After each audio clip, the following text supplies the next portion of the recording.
ഏതൊരു നന്മ കൊണ്ടാണ് അല്ലാഹു തആല നമ്മൾക്ക് റഹ്മത്ത് ചൊരിയുക എന്ന് പറയാൻ ഒരാൾക്കും സാധ്യമല്ല. വലസ്സയ്യിഅത്തല്ലതി സഖത അലൈഹി ബിഹാ, ഏതൊരു തിന്മ കൊണ്ടാണ് അള്ളാഹുവിന്റെ ദേഷ്യം, കോപം നമ്മളെ ബാധിക്കുക എന്നും പറയാൻ സാധിക്കില്ല. അതുകൊണ്ട് തിന്മ ചെറുതാണെന്ന് കരുതി അത് ചെയ്യാനും പാടില്ല. നന്മകൾ അതിന് നിസ്സാരമായി കാണരുത്. ഒരുപക്ഷെ ആ നന്മ കൊണ്ടായിരിക്കും നമ്മൾ സ്വർഗത്തിലേക്ക് പ്രവേശിക്കുക എന്ന് നമ്മൾ മനസ്സിലാക്കണം. ഒരിക്കൽ ആയിഷ റളിയല്ലാഹു അൻഹ, ഒരുപക്ഷെ ആ ചരിത്രം നിങ്ങൾ കേട്ടിട്ടുണ്ടാകും, ഒരാൾ വന്ന് സഹായം ചോദിച്ചപ്പോൾ അവര് ഒരു ചെറിയ മുന്തിരി, ഒറ്റ മുന്തിരി, ഒരു മുന്തിരിയുടെ വലിപ്പം എത്രയായിരിക്കും, ഒരു ഐനബ്, ആ ഒരു ഐനബ് അവരെന്ത് ചെയ്തു,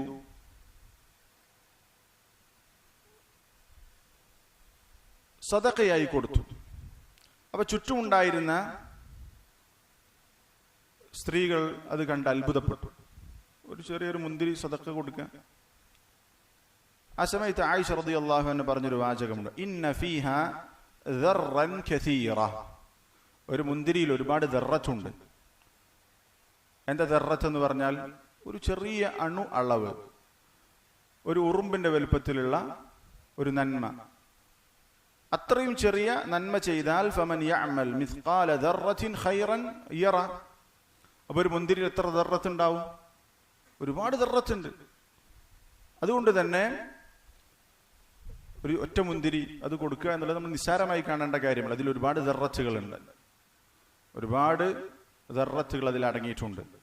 അപ്പോ നന്മകളിൽ ഒന്നിനെയും നമ്മൾ ചെറുതായി കാണാൻ പാടില്ല. ഇബ്നു ഉസൈമീൻ റഹിമഹുല്ലാഹ് സദഖയെ സംബന്ധിച്ചൊക്കെ പ്രത്യേകം പറഞ്ഞത്, അസ്സദഖതു വലൗ ഖല്ലത് തുൻജി മിനൻ നാർ, സദഖ അത് എത്ര കുറച്ചാണെങ്കിലും അത് നരകത്തിൽ നിന്ന് രക്ഷ നൽകുന്ന കാര്യമാണ്. കാരണം നബി സല്ലല്ലാഹു അലൈഹി വസല്ലം പറഞ്ഞു, ഇത്തഖുന്നാറ വലൗ ബിശിഖി തംറതിൻ, ഒരു കാരക്കയുടെ കഷ്ണം കൊണ്ടും നിങ്ങൾ നരകത്തെ, കാരക്കയുടെ കഷ്ണം കൊണ്ടെങ്കിലും നിങ്ങൾ നരകത്തെ സൂക്ഷിക്കുക എന്ന് പറഞ്ഞല്ലോ, അത് സദഖ കൊടുത്തിട്ട്. അപ്പൊ എത്ര ചെറുതാണെങ്കിലും അത് നരകത്തിൽ നിന്ന് രക്ഷപ്പെടുത്തുന്ന കാര്യമാണ് സദഖയുടെ കാര്യം. അപ്പോൾ ഒന്നിനെയും നമ്മൾ ചെറുതായി കാണണ്ട. നമ്മളെങ്ങനെ ഇപ്പോൾ 1 രൂപ കൊടുക്കുക, 2 രൂപ കൊടുക്കുക എന്ന് ചിന്തിക്കേണ്ട കാര്യമില്ല. നന്മകൾ എത്ര ചെറുതാണെങ്കിലും നമ്മൾ നല്ല നീയത്തോടുകൂടി അത് ചെയ്തു കഴിഞ്ഞാൽ അതിന് വമ്പിച്ച പ്രതിഫലം ഉണ്ടാകും. അപ്പോൾ നമ്മൾ മനസ്സിലാക്കേണ്ട ഒരു കാര്യം, നമ്മൾക്കറിയാവുന്ന തന്നെ ഒരു ഓർമ്മപ്പെടുത്തലിന്റെ ബാബിൽ പറയുന്നതാണ്, നന്മകളിൽ ഒന്നിനെയും നമ്മൾ നിസ്സാരമായി കാണാൻ പാടില്ല. രണ്ടാമത്തേത് അഅമാലുൻ യസീറ വ ഉജൂറുൻ അദീമ, മഹത്തരമായ പ്രതിഫലങ്ങളാണ് പറഞ്ഞിട്ടുള്ളത്. കർമ്മങ്ങളുടെ പ്രതിഫലം മനസ്സിലാക്കുന്നതിന്റെ ഫായിദ എന്താണ്? ഇന്ന കർമ്മം ചെയ്താൽ ഇന്ന കൂലിയുണ്ട്, ഇന്ന നന്മ ചെയ്താൽ ഇന്ന പ്രതിഫലമുണ്ട് എന്ന് മനസ്സിലാക്കുന്നതിന്റെ ഫായിദ എന്താണ്? നമുക്കറിയാം, നമ്മൾക്ക് സ്വർഗം ലഭിക്കണമെങ്കിൽ അതിന് നമ്മൾ അമൽ ചെയ്തേ പറ്റൂ. സാലിഹുൽ ഫൗസാൻ ഹഫിളഹുല്ലാഹ് പറഞ്ഞിട്ടുള്ള ഒരു വാചകമുണ്ട്, അൽ ജന്നതു ലാ തുനാലു ബിൽ കസലി വന്നൗമി വറാഹ, സ്വർഗം ഒരിക്കലും ഉറങ്ങിയിട്ടും മടി കാണിച്ചിട്ടും റെസ്റ്റ് എടുത്തിട്ടും കിട്ടുന്ന ഒന്നല്ല. സ്വർഗം കിട്ടണമെങ്കിൽ വ ഇന്നമാ തുനാലു ബിത്തഅബി ഫിൽ അഅമാലി സ്സാലിഹ, സ്വർഗം ലഭിക്കണമെങ്കിൽ സൽക്കർമ്മങ്ങൾ ചെയ്തുകൊണ്ട് നമ്മൾ ക്ഷീണിക്കണം. നന്മകൾ ചെയ്തുകൊണ്ട് കഠിനാധ്വാനം ചെയ്താലേ സ്വർഗം കിട്ടൂ. കുറെ ഉറങ്ങി മടി കാണിച്ച് റെസ്റ്റ് എടുത്ത് സുഖം അനുഭവിച്ച് കിട്ടുന്ന ഒന്നല്ല സ്വർഗം. കുറച്ച് അധ്വാനം ആവശ്യമുള്ള ഒന്നാണ് സ്വർഗം. അതുകൊണ്ട് തന്നെ നമ്മൾക്ക് അമൽ ചെയ്താലേ രക്ഷപ്പെടാൻ സാധിക്കൂ. ആ അമൽ ചെയ്യാൻ, സൽക്കർമ്മങ്ങൾ ചെയ്യാൻ നമ്മൾക്ക് ഏറ്റവും സഹായകമാകുന്ന ഒന്നാണ് ആ സൽക്കർമ്മം ചെയ്താലുള്ള അതിന്റെ കൂലി എന്താണ് എന്ന് മനസ്സിലാക്കുക.